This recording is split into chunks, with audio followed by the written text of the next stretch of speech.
Hi friends, welcome to Praveen study hub. ఈరోజు October 23వ తారీఖున ఈనాడు news పేపర్లో ఒక రిపోర్ట్ రావడం జరిగింది.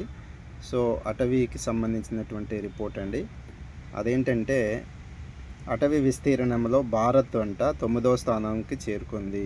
అటవీ విస్తీర్ణంలో భారత్ 9వ స్థానానికి చేరుకుందని చెప్పి ఐక్యరాజ్య సమితి నివేదిక వెల్లడించింది. ఓకేనా.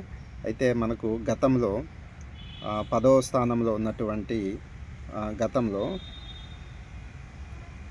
10వ స్థానంలో ఉంటే ఒక స్థానం మెరుగుపడింది అనమాట. ఓకే, ఇప్పుడు మనకు 9వ స్థానంలో ఉంది. అదేవిధంగా ప్రపంచవ్యాప్తంగా ఉన్నటువంటి అటవీ విస్తీర్ణంలో భారత్ 9వ స్థానం చేరింది అని చెప్పి రిపోర్టు ఇవ్వడం జరిగింది. అయితే వార్షిక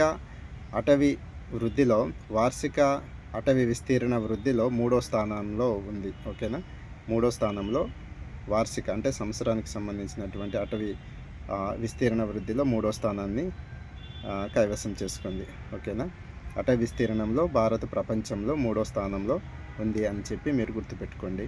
అయితే ఈ రిపోర్ట్ను ఎవరు రిలీజ్ చేశారంటే గ్లోబల్ ఫారెస్ట్ రిసోర్స్ అసెస్మెంట్ 2025 నివేదిక ద్వారా మనకు ఈ విషయం తెలిసింది. గ్లోబల్ ఫారెస్ట్ రిసోర్స్ అసెస్మెంట్ 2025 నివేదిక ప్రకారము మనకు ప్రపంచంలో భారత్ అటవీ విస్తీర్ణంలో 9వ స్థానంలో ఉందని చెప్పి మనకు ఈ నివేదిక ద్వారా తెలుస్తుంది. సో ఇది అండి ఈరోజు ఈనాడు న్యూస్ పేపర్లో